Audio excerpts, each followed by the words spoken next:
takes its toll. So to take the rain and let darkness fall. In the end it's still the same. Hello, it's Jackhammer47 here. And, well, yeah, safe to say, this is a look behind the scenes of making of Mankind Fall. In this clip you can see here, I'm dialing in the fuzz tone used in, I think about three songs.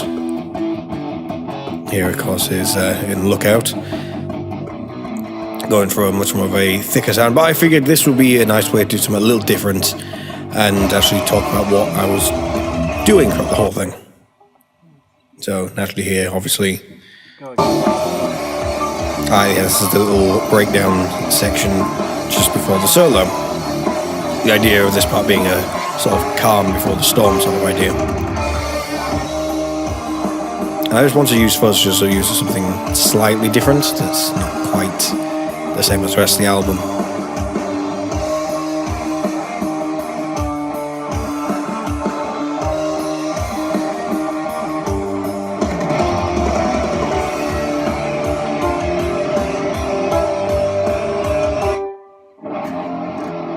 Of course, you can hear what the fuzz actually sounds like.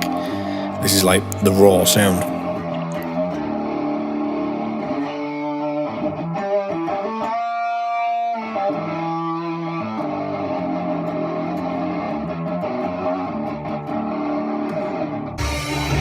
I also ended up doubling the fuzz. I mean, this one, if I remember rightly, is a slightly lesser.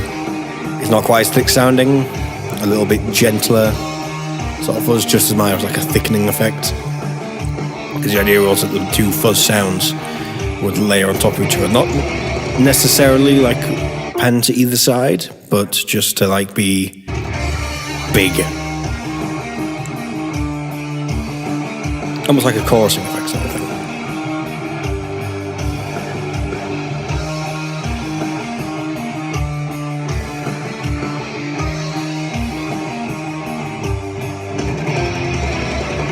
Of course, that was the final take I went with.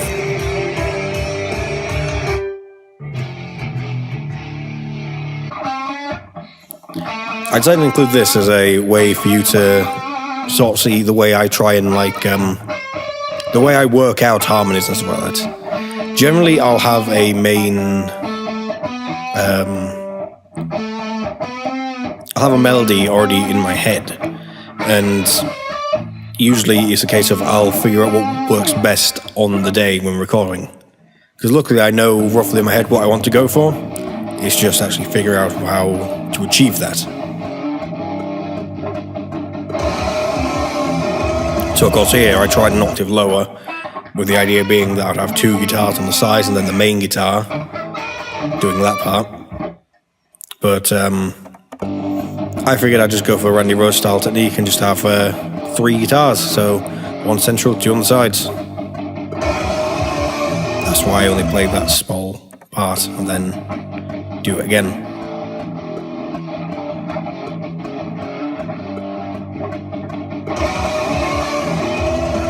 And the idea being that also what you can hear is the lead taking over. Of course, the classic tones back. And it's actually a take I didn't use in the final thing. I ended up coming back another day and not recording it. I decided that the neck didn't have the right cut of what I wanted. So naturally I switched down to the bridge position instead.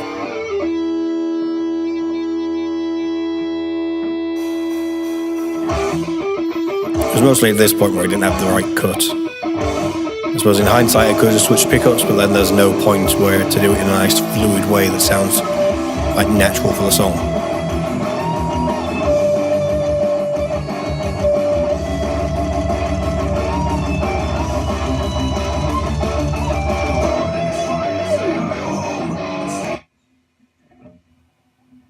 And of course, different shirt means different day. So this was the second day of doing overdubs.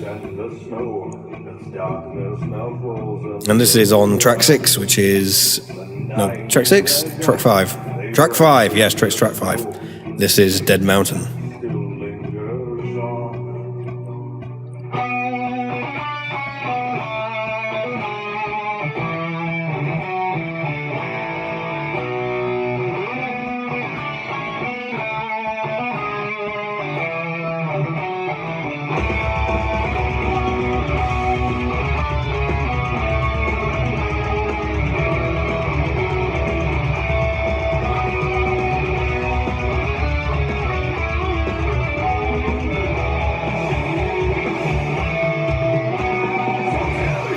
Really, I think that was one of the first songs I actually wrote for this album. Here's me doing some leads on the first song.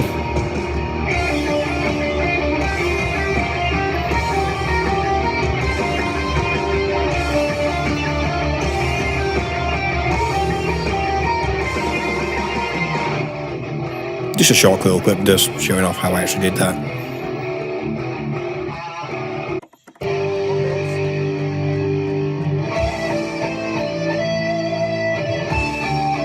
It's one of my favourite melodies to have written. Just when it comes in with the harmony afterwards, like right here.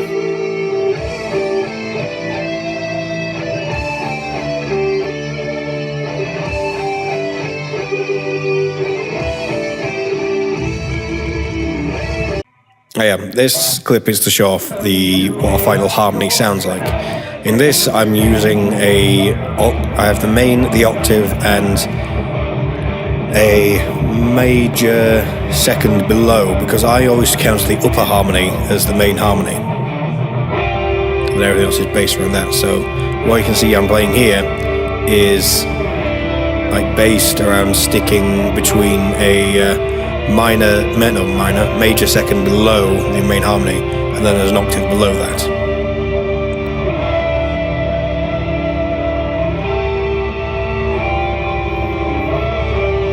Because there are other ways to think about it, but that's how I write them.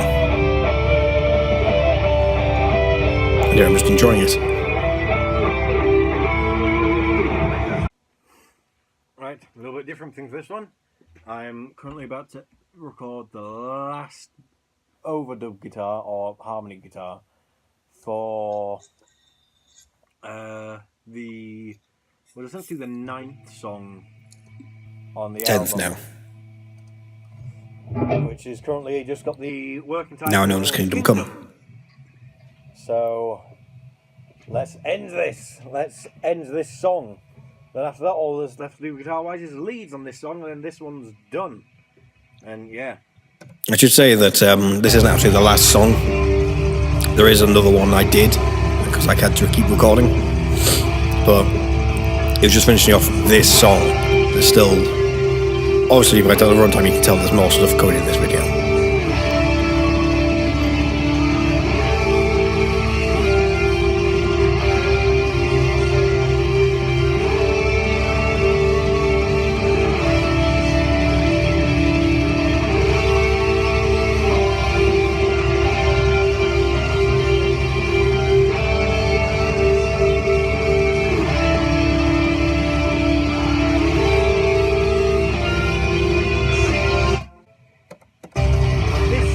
Yeah, I kept having issues with this because I would go up to the wrong note. This is the one. Thing is, I was using Diodario Accelerate on the strings just to try and have that fluid motion. And unfortunately, I'm so used to playing without it that I would go for a fret, I'd miss or I'd undershoot. So, rightly, this took me about 5 attempts to get right. Just this phrase, because of that.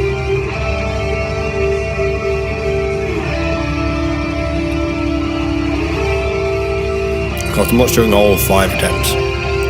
This is a successful attempt. Spoilers.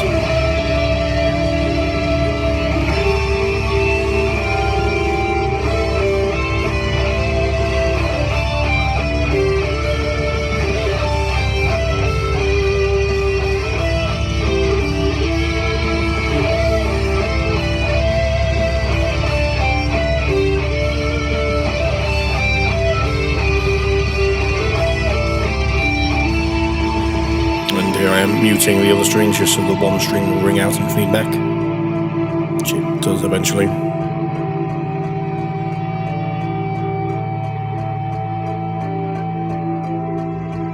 About here.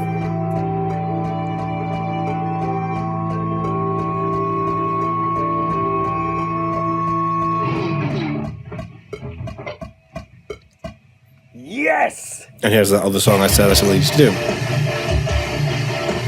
And of course, this is track 7 of the album, the instrumental The Awakening.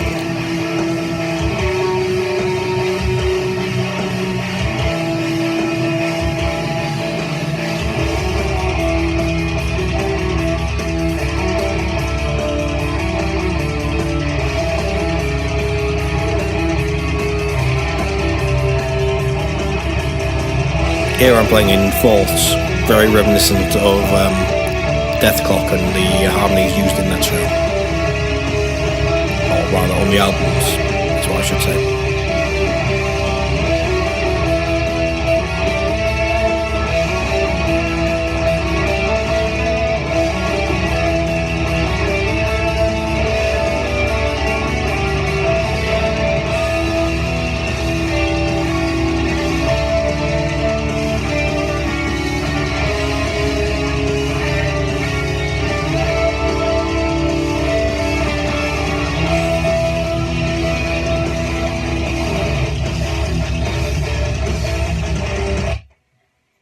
And here I am on the ship. This is a look into how I actually recorded all the leads. As you see, I was running out of time. I was working on the ferries and the piano Bride of Hull, and this is the way I had to record all the leads. What I would do is I would plug my guitar directly into my mixing desk, my portable mixing desk. Just a little Alexis unit. Alexis? I don't know. I know what it says. But yeah, and then I'd use a amp simulator just so I could record the leads and then reamp them later. And I'd take the files into the studio, reamp them all, and then you hear what you hear on the final album. Rather easy way of doing it, to be honest. I can explain a bit more exactly how in-depth how it works when I come to the actual mixed amp portion of this video series. Nonetheless, this has been a look at the behind the scenes of the overdubs and this little hint of the leads. Next, I'll be showing you the uncut video of Alex recording some of his parts for the album. Until then, I've been Jackman47, and I'll see you next time. Stay metal.